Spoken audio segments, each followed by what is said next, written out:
Professor Matheus Paranhos, bom dia. Bom dia, Tavinho. Bom dia, equipe aí do Terra Viva e também a todos que estão nos acompanhando. Só vai valer o bom dia porque nós não almoçamos ainda, né? Porque são 12h15 e já deveria ser boa tarde. Sabe que eu me lembrei hoje de você na entrevista nossa que foi sobre controle de piolhos e ácaros em aves. E também falando de forma técnica sobre o controle, mas eu também lembrei que é uma forma de bem-estar animal, né? Porque piolhos e ácaros devem incomodar um monte, professor Matheus Paranhos. Com certeza, como todos os parasitas, né, seja interno ou externo. Exatamente. Bom, mas nós vamos falar hoje sobre o embarque de animais vivos nos portos do Brasil. Um assunto polêmico, já teve proibição de exportação aqui pelo Porto de Santos, depois foi retomado. O assunto... Tem um amigo que é da MSD, inclusive, que constantemente vai à Austrália, e a gente estava falando sobre esse assunto, inclusive. A Austrália teve um problema desse tipo. A exportação de gado pela fronteira norte da Austrália ali, acho que vai para as Filipinas ou para a Indonésia, teve um problema nesse sentido e chegou a ser proibido porque não era questão de maus tratos dos animais durante o transporte. E ali, diga-se de passagem, é um caminho curto, né? É uma viagem curta, porque são bem próximas ali, o norte da Austrália, das Filipinas ou Indonésia ali. E aí teve um problema, isso foi impedido, mas era porque o abate era muito cruel quando os animais chegavam lá, aqueles rituais lá que a gente não sabe, e foi impedido, e a Austrália, como meio de manter esse tipo de comércio, e já fazia um trabalho bom no sentido de cuidados pessoais com os animais durante o transporte, passou a mandar também fiscais médicos veterinários para controlar e reduzir o número de abusos na hora do abate. Quer dizer, então, é um problema sério, mas é um mercado muito grande, o mercado de animais vivos. Às vezes as pessoas, as ONGs aí declaram que os animais vão em condições ruins, as pessoas que transportam e fazem esse tipo de negócio dizem que não é bem assim. Eu queria ouvir um pouquinho do professor Matheus Paranhos, que está junto comigo hoje nessa conversa, sobre o que ele pensa disso. Sobre o que ele pensa, não. Sobre o que o senhor pensa, né? O ele está aqui comigo. Vamos falar na terceira pessoa, né? Tranquilo. Tavinho, de fato, esse é um tema polêmico no mundo todo, não é só aqui no Brasil. As ONGs de proteção animal têm campanhas locais e internacionais tentando diminuir ou até eliminar esse tipo de exportação com animal vivo. Tem questões também que envolvem parque industrial, né? Ou seja, a gente exporta muita matéria-prima quando podia exportar mais produtos manufaturados. E o bovino é um bom exemplo disso, né? Eu mando um bovino para ser abatido em outro lugar, aqui eu deixo de abastecer a indústria, de fortalecer a indústria local e toda a parte econômica que está envolvida com isso. Por outro lado, tem argumentos dos produtores, né?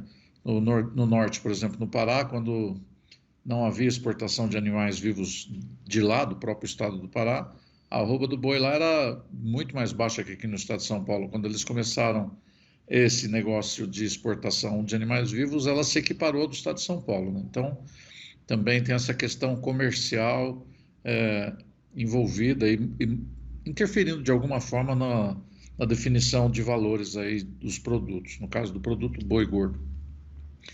A questão é a seguinte, vamos ser prático, né? Tudo pode ser bem feito e mal feito, certo? Então, algumas situações documentadas, é desastroso, né? Teve um navio que saiu daqui do Brasil carregado de bovinos e foi proibido de desembarcar porque faltou um atestado e depois não tinha mais comida para dar para esses bovinos. Foi uma confusão danada, tentaram desembarcar no Egito, isso foi meio abafado. Então, situações como essas são situações que pesam, né, contra esse tipo de negócio. Barcos mal adaptados, também navios mal adaptados, onde os animais...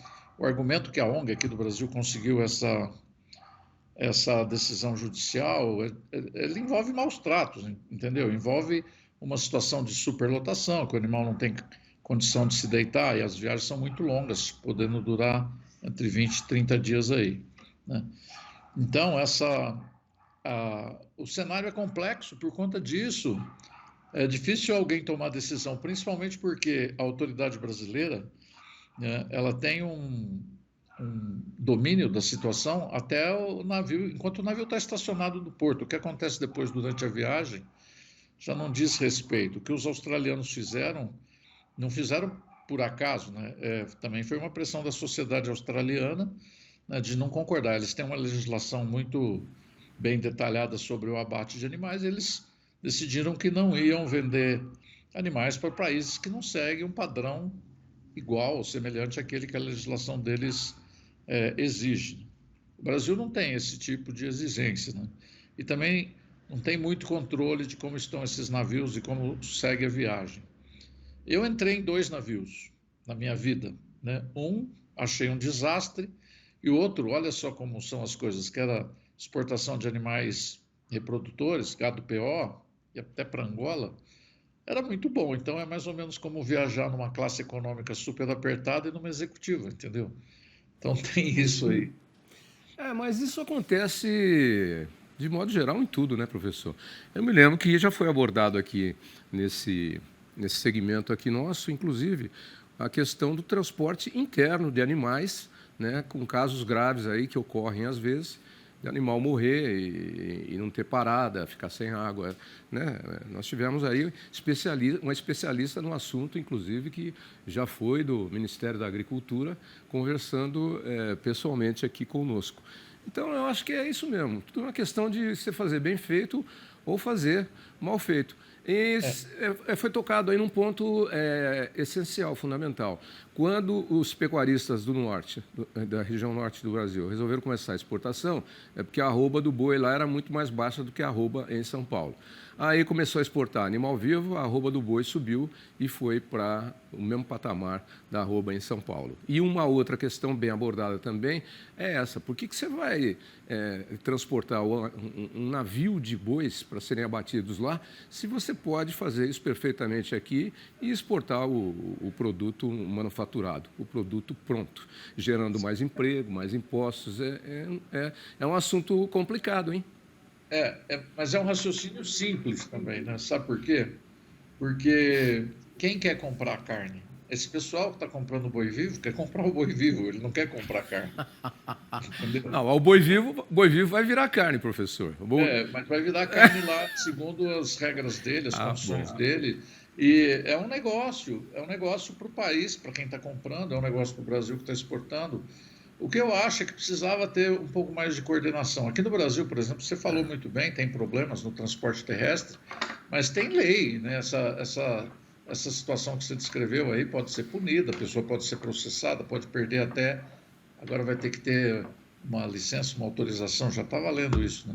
Para transporte de carga viva, ele pode até perder esse direito, mas no transporte marítimo a gente não tem essa autoridade, quer dizer, o governo brasileiro não tem essa autoridade, né? Mesmo porque, depois que saiu do porto brasileiro e entrou em águas internacionais, vai fazer o quê? O que eu acho que tinha que ter é uma legislação, e aí foi bem tocado nesse assunto, pelo próprio exemplo dado por você.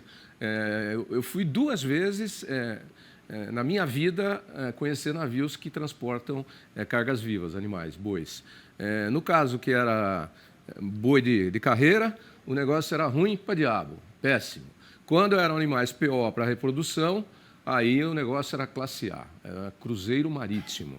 Então, eu acho que cabe às autoridades, para acabar com esse tititi aí, uma regulamentação, uma forma padrão de como os animais podem ser transportados, visando o bem-estar animal, em função das viagens terem aí 20 ou 30 dias, quais as condições. Se não puder entregar um material em tal lugar, vai poder entregar em outro lugar, ou vai ter uma inspeção que vai ser feita lá, mas como não pode levar a carga de comida para uma ida e uma volta, ou um atraso na entrega, que tenha um fornecedor que já garanta isso no ponto de origem. Entende? Eu acho que o casamento não dá certo quando as pessoas não conversam e não resolvem os problemas.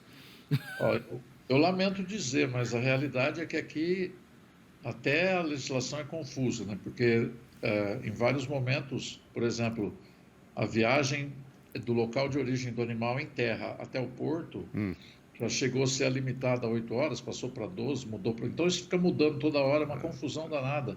A gente não tem uma decisão segura, baseado naquilo que a ciência sustenta como seria o melhor para realizar esse tipo de atividade, e fica à mercê de pressão política. Né? E hoje eu estava comentando com o Silmar hoje, inclusive a CNA, Confederação Nacional da Agricultura e Pecuária, mandou uma lista de pedidos para o ministro da Agricultura, porque está na época da formulação do Plano Safra, né, 23, 24, né, agora maio.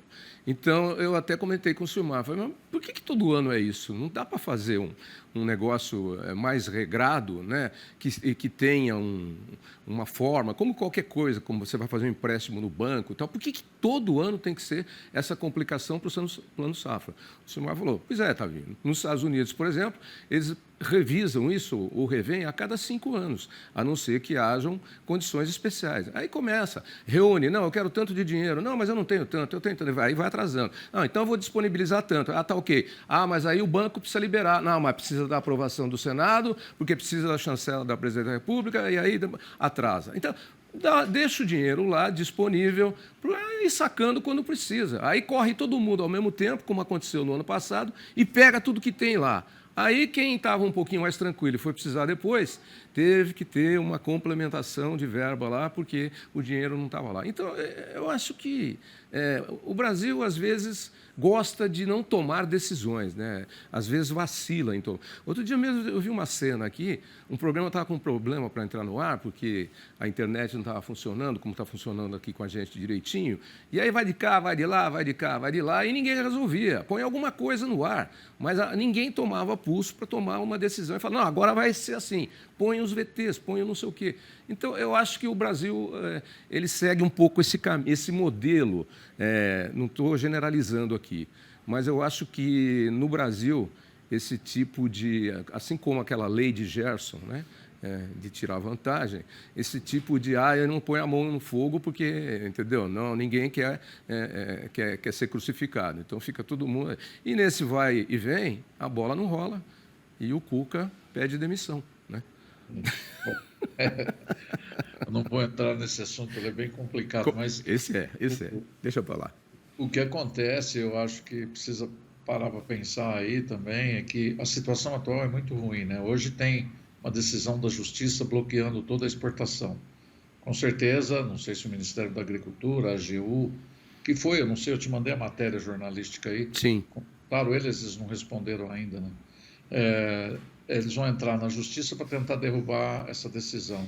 E fica essa insegurança jurídica aí, atrapalha todo mundo, né? Atrapalha quem quer trabalhar, atrapalha todo mundo. Né? É um negócio como qualquer outro, e quando entra numa insegurança jurídica, trava e fica ruim para todo mundo, né? Mas alguém tem que decidir. Ou contrata um leiloeiro para bater o martelo. Mas, eu vou te contar uma coisa, essa não é a primeira vez que a Justiça bloqueia. Não. Já bloqueou no passado, 2018 bloqueou. Depois libera. Agora bloqueou de novo, provavelmente vai desbloquear. Complicado. Complicado. Agora, os animais aí, né, nessa história ficam meio... Né, a discussão é política e os animais ficam meio esquecidos, porque muitas vezes a situação bloqueou, o animal já está no caminhão, indo para o navio, como é que faz? Entendeu? Não entendi, mas vai ficar sem entender também, porque... Não, se hoje tem um navio parado no porto, como é que faz? Não, greve do fiscal sanitário no porto. Tudo bem, tem direito de reivindicar e tal. O que acontece com o contêiner de frango, de boi? Fica lá, parado. Né? É prejuízo para todo mundo, né? Por isso que... Para os animais também, pela indefinição do que vai ser feito. Mas se todo mundo conversasse como o professor Matheus Paranhos aqui na internet e o Tavinho aqui no estúdio, as coisas seriam bem mais fáceis. Mas vamos lá. Professor, bom final de semana, que hoje já é quinta. E até semana que vem eu vou estar em Uberaba, lá na Exposebu. Acho que a gente vai se encontrar lá. Então tá bom. Vamos ver, fazendo ao vivo de lá. Vamos fazer ao vivo de lá, tá bom? A gente faz ao vivo. Ok, professor. Abraço. Tchau. Bom, tchau.